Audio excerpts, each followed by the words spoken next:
Hello student, कैसे हैं आप सब। एक बार पुनः शिव कोचिंग क्लासेस पर स्वागत है। उम्मीद करता हूं आप सब अच्छे होंगे, मस्त होंगे, बेहतर होंगे, आपकी पढ़ाई बेहतर चल रही होगी। बच्चों, क्लास 12 केमिस्ट्री एनसीईआरटी में चैप्टर सेकंड चल रहा है बिलियन, जिसमें हम पढ़ रहे हैं बच्चों लगातार सांद्रता व्यक्त करने की विधियां, अर्थात किसी बिलियन का सांद्रण व्यक्त करने की विधियां। इसके पहले हमने प्रतिशतता भी कराया था और आप लोगों ने पढ़ा होगा नॉर्मलता, मोलरता भी कंप्लीट हो गया है। आज के इस लेक्चर में आप लोग सीखने वाले हो मोललता, जिसे बोलते हैं मोलैलिटी। बिल्कुल सिमिलर है, चाहे आप नॉर्मलता पढ़ लो, चाहे मोलरता पढ़ लो, चाहे मोललता पढ़ लो, चाहे फॉर्मलता पढ़ लो। थोड़ा बहुत चेंजेस रहता है बच्चों, बस इतना ध्यान रखो। ये सभी के सभी विलेय पदार्थ की मात्रा के ही आधार पर हैं। जैसे यहाँ पर मोललता में समझाने वाला हूँ। मोललता किसे कहते हैं? किसी बिलियन के 1000 ग्राम विलायक में घुले विलेय पदार्थ के मोलों की संख्या, ये आपका मोललता है। यदि आपसे पूछ दिया जाता कि मोलरता किसे कहते हैं, तो मोलरता यहाँ पे थोड़ा सा चेंजेस आप कर दोगे तो मोलरता की परिभाषा बन जाएगी। मोलरता उल्टा लिख दिया है ना। मोलरता किसे कहते हैं, थोड़ा सा चेंज करोगे आप लोग। यहां पर बोला गया है 1000 ग्राम विलायक में विलेय पदार्थ के मोलों की संख्या, और यदि मोलरता में बोला जाए तो 1 लीटर बिलियन में, किसमें बच्चों? 1 लीटर बिलियन में, 1 लीटर बिलियन में विलेय के मोलों की संख्या, विलेय के मोलों की संख्या, ठीक है, विलेय के मोलों की संख्या। अभी मैंने कहा कि किसी बिलियन के 1000 ग्राम विलायक, जब विलायक शब्द आ जाएगा कि 1000 ग्राम विलायक में घुले विलेय पदार्थ के मोलों की संख्या, तो वो आपकी मोललता कहलाएगी।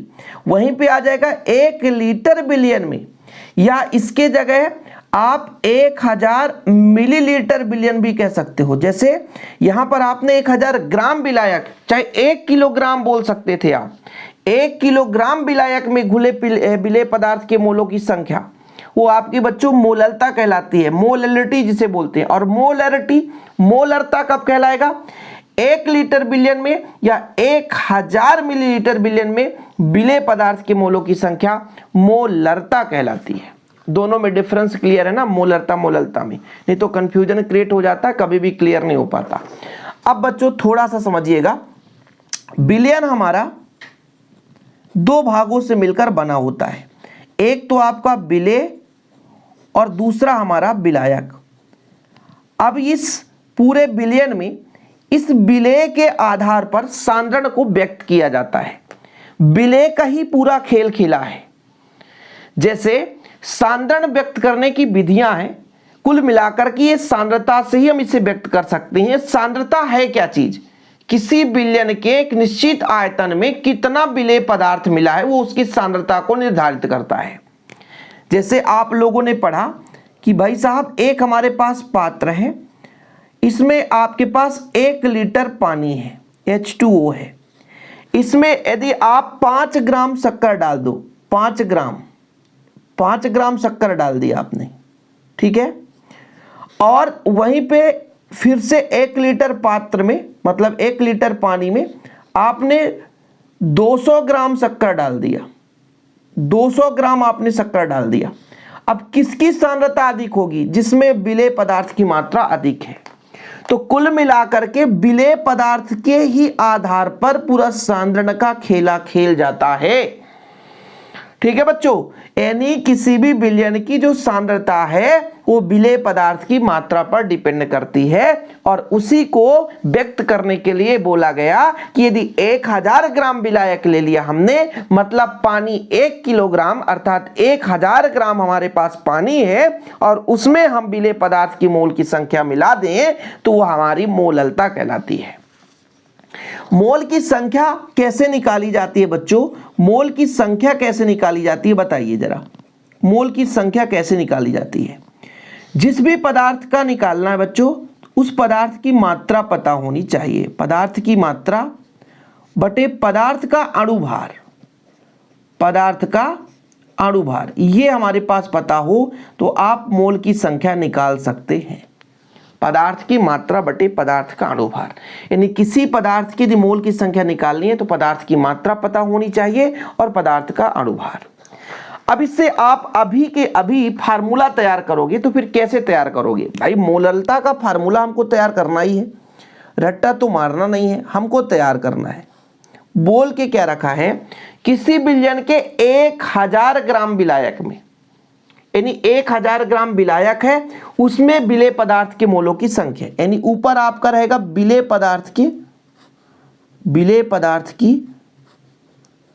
पदार्थ के मोलों की संख्या, ऐसे लिख देते हैं, मोलों की संख्या बटे भाई क्या होना चाहिए? विलायक, देखो जरा, ये विलायक है, इसका ग्राम में मात्रा होना चाहिए, विलायक का ग्राम में मात्रा, या विलायक का द्रव्यमान ग्राम में, ऐसा भी लिख सकते हो, विलायक का द्रव्यमान किसमें बच्चों? ग्राम में। ठीक है, परिभाषा से ही सूत्र बन गया। अभी आपने पढ़ा कि भाई मोल की संख्या तो हम डायरेक्ट नहीं निकाल सकते, क्वेश्चन में देके नहीं रखे रहे भाई कि हमारे पास मोल की संख्या है, तो हम मोल की संख्या के जगह इसको ऐसा भी तो लिख सकते हैं, विलेय पदार्थ की मात्रा, विलेय पदार्थ की मात्रा बटे विलेय पदार्थ का अनुभार, विलेय पदार्थ का अनुभार। ठीक है बच्चों, अब आप लोगों को पता चला कि सर इसका तो मुझे पता नहीं है, एक मिनट मैं आपको वही चीज बता रहा हूं अभी। विलायक का द्रव्यमान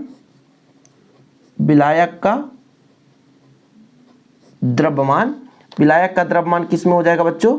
ग्राम में। किसमें? ग्राम में। ठीक है, अभी ग्राम में है, विलायक का द्रव्यमान ग्राम में है। ठीक है,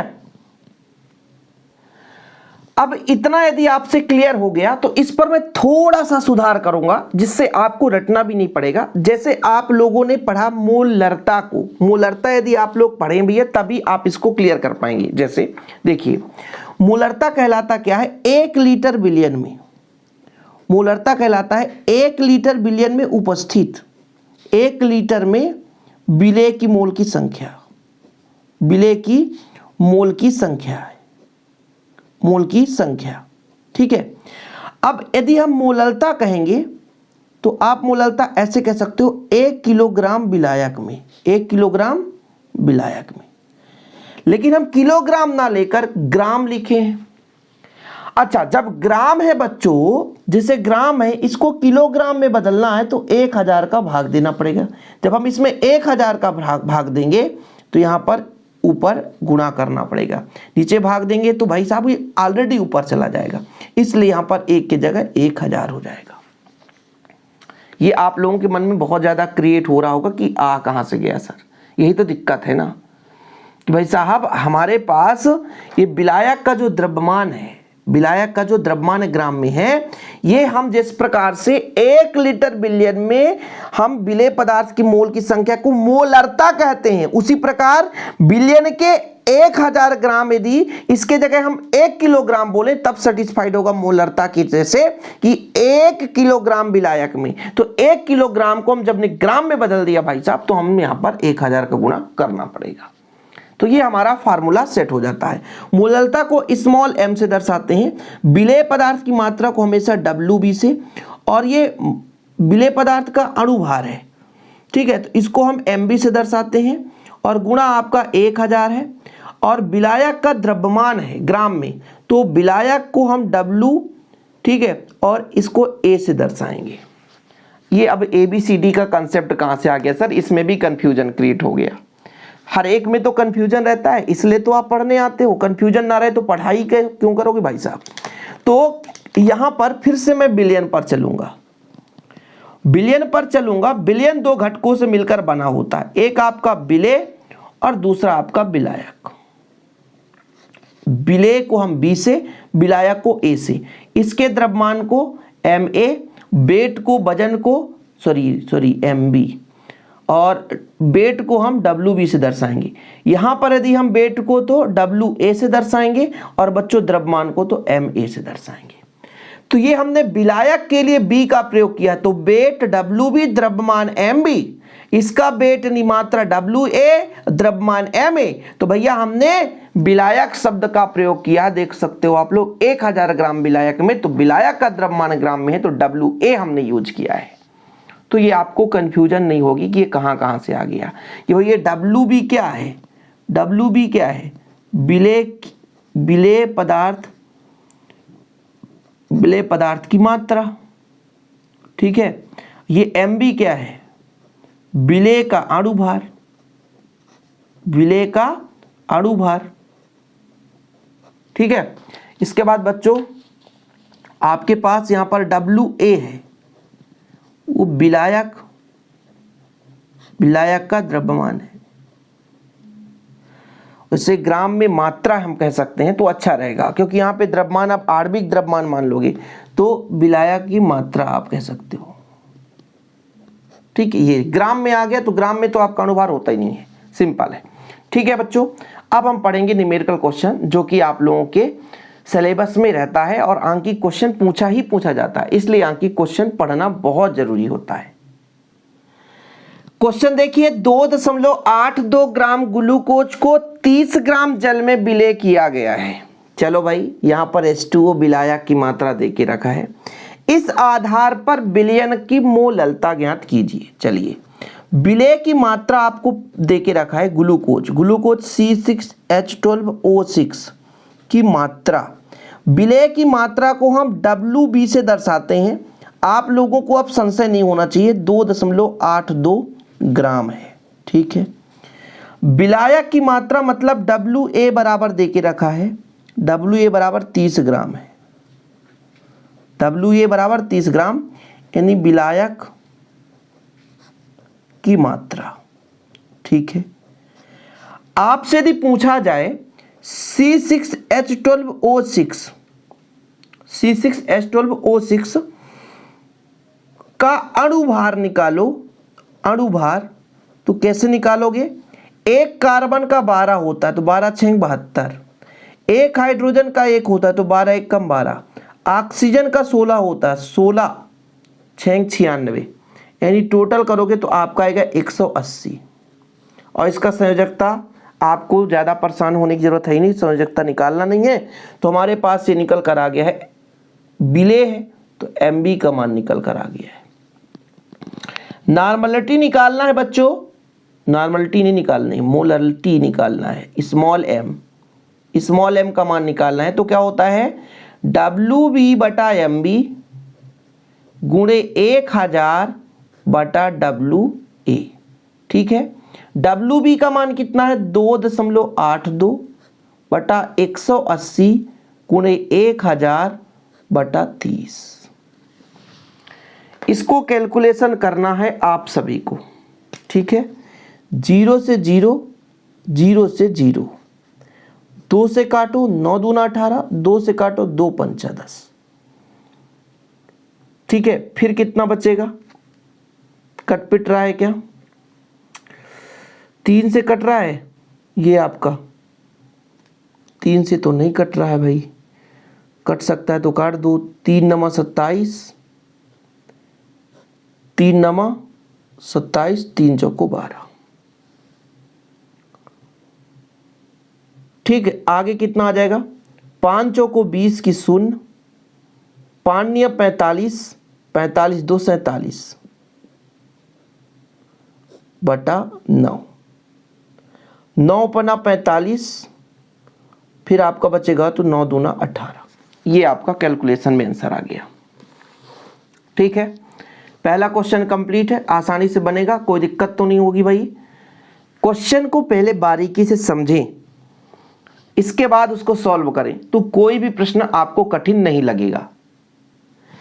अगला क्वेश्चन देखो, 500 ग्राम जल में, फिर से हमारे पास विलायक की मात्रा दे रखी, 4 ग्राम NaOH घुला हो तो विलयन की मोललता निकालनी है। चलिए, कोई दिक्कत नहीं है। सबसे पहले NaOH की मात्रा मतलब विलय पहचानो ना, यानी विलय में ब्रैकेट में लिख देता हूं, कितना बच्चों, WB कितना है, 4 ग्राम है। जो विलय है उसको पहले पहचानो, फिर आपका विलायक है, जल मतलब H2O की मात्रा, मतलब आपका WA भी दे के रखा है कितना बच्चों, 500 ग्राम। तो अब बचा ही क्या है, NaOH का आणविक द्रव्यमान निकालो, 40 होता है आणविक द्रव्यमान अर्थात अणु भार। मतलब Mb आपके पास नहीं पता तो सोडियम का 23, ऑक्सीजन का 16, हाइड्रोजन का 1, टोटल हो गया 40। ठीक है, याद कर लो। हमें मोलरिटी निकालनी है तो बच्चों कितना है, WB बटा MB गुणे 1000 बटा आपका क्या हो जाएगा WA। वैल्यू पुट कर दो, WB हमारे पास 4 है बटा 40 है गुणे 1000 है बटा आपका 500 है।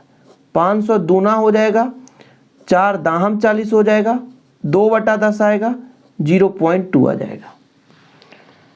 कोई कठिनाई नहीं होनी चाहिए ऐसे क्वेश्चन में, सिंपल है भाई। और क्वेश्चन आता है, क्वेश्चन आएगा, बोर्ड एग्जाम में भी क्वेश्चन आएगा, आपसे क्वेश्चन पूछा जाएगा, समझ रहे ना। आप लोग यदि नहीं करेंगे तो फिर आपकी ये गद्दारी होगी, आपकी ये कमी होगी। अगला क्वेश्चन थोड़ा सा धाकड़ है जिसको आप लोगों को सॉल्व करना चाहिए, मजा भी आएगा लेकिन जब आप लोग थोड़ा सा डीप में जाएंगे। चलिए हल करते हैं बच्चों, यहाँ पर थोड़ा सा ध्यान दीजिएगा। एक बोतल में रखी सांद्र H2SO4 का सांद्र द्रव्यमान के अनुसार 49% है। मतलब H2SO4 100 में से 49 है, 100 में से 49 है। यानी मैं आपसे कह दूं कि 100 ग्राम में H2SO4 की मात्रा मतलब WB 49 ग्राम है। चलो भाई ठीक है, तब यदि विलायक की मात्रा मैं आपसे बोल देता कि विलेय की मात्रा तो मुझे पता हो गया, तो विलायक की मात्रा कितना हो जाएगा आपका WA। तो भाई 100 में से 49 को आप घटा दो, कितना आ जाएगा 51। 100 में से 49 घटा दो 51, ये आपका 49 है। ठीक है, नहीं कंफ्यूज हो जाओगे आप लोग, 51 ग्राम आ गया है। ठीक, H2SO4 का अणु भार मतलब Mb कैसे निकालेंगे, 2 हाइड्रोजन है तो 2, सल्फर का कितना होता बच्चों 16 दूनी 32 होगा। ऑक्सीजन का कितना होता है, ऑक्सीजन का होता है 16 चौको 64, टोटल आएगा 98। कैलकुलेट कर लो, टोटल आएगा 98 आपका। ठीक है, तो ये आपका 49 से ध्यान रखिएगा। ठीक है, 49 क्यों कर दिया अपन ने, क्योंकि बच्चों आप लोगों को पता होना चाहिए कि 100 टोटल है, 100 में से आपका 49 H2SO4 है, तो 49 हमने घटाया तो 51 आपका आ गया विलायक। तो हमको M निकालना है, तो क्या होता है फार्मूला, M बराबर WB बटा MB गुणे आपका 1000 बटा आपका WA। ठीक है, WB कितना है 49, MB कितना हमारे पास 98 और आपका 1000 डिवाइड बाय 51। ये दुक्के से कट रहा है बच्चों, और 2 से ये 500 हो रहा है, और कुल मिला के 500 बटा 51 आ रहा है। इसको काटो तो 9 से जाएगा और फिर 8 से जाएगा, 9.8 आ गया। ठीक है, ये आपका कंप्लीट हो चुका है मोललता। तीसरा क्वेश्चन है, तीसरा क्वेश्चन आसानी से आप लोग कर लिए होंगे। चीजें क्लियर है ना भाई। 3-4 क्वेश्चन कराता हूं एक लेक्चर में ताकि आप लोगों को दिक्कत भी ना हो सके और आप आसानी से कर भी सकें। अगला क्वेश्चन है आपके पास, एक लवण का अणुभार 30 है, पहले देके रखा है, मतलब आपका MB भी देके रखा है, 3 ग्राम मात्रा है भाई, तो ये WB भी देके रखा है, 250 ग्राम जल में भी घोला गया है, तो WA भी देके रखा है। तो फिर अब बचा ही क्या है यार, इतना सरल क्वेश्चन, इतना सरल क्वेश्चन भाई, बचा इसमें क्या है। देखो जरा हल कर रहे हैं, देखो जरा, लवण का अणुभार है, अणुभार मतलब MB बराबर आपके पास है कितना 30, लवण का 3 ग्राम मात्रा मतलब हमारे पास WB बराबर आपके पास है 3 ग्राम। ठीक, 250 ग्राम जल में घोला गया है, मतलब WA बराबर आपके पास है 250 ग्राम। बस 3 ही चीज तो चाहिए। तो स्मॉल m बराबर कितना होता है WB बटा MB गुणा 1000 बटा आपका क्या हो जाएगा बच्चों, WA। ठीक, इसका मान कितना है, WB का मान है 3/30 गुणे 1000 बटा 250। ये चौकों से जाएगा और ये 10 से जाएगा, 10 का भाग जाएगा 0.4 आएगा। ठीक है, मोल प्रति किलोग्राम, मोल प्रति किलोग्राम। ठीक, कंप्लीट। तो मोललता के ऐसे ही कई सारे क्वेश्चन आपको मिल जाएंगे बच्चों। तो फिलहाल आज के लिए इतना ही, और हम और भी लगातार प्रैक्टिस कराएंगे, लेकिन 3-4 क्वेश्चन आपको करा देता हूं, ताकि जैसे आज जो टॉपिक कराया तो उस टॉपिक से 3-4 क्वेश्चन कराने का तात्पर्य है कि आप लोग 3-4 क्वेश्चन में इतना तो सीख ही जाएंगे कि हम क्या पढ़ने वाले हैं या क्या पढ़ रहे हैं। तो फिलहाल आज के लिए इतना ही। वीडियो पसंद आए तो लाइक करके शेयर कर दें बच्चों, नए चैनल को सब्सक्राइब कर लें, नोट्स नहीं लिए तो नोट्स ले लें। अभी कॉन्टैक्ट नंबर 9685299149, 100 रुपीज चार्ज है मात्र, और बेहतर रूप से आप प्रॉपर रूप से नोट्स ले सकते हैं। जय हिंद, वंदे मातरम।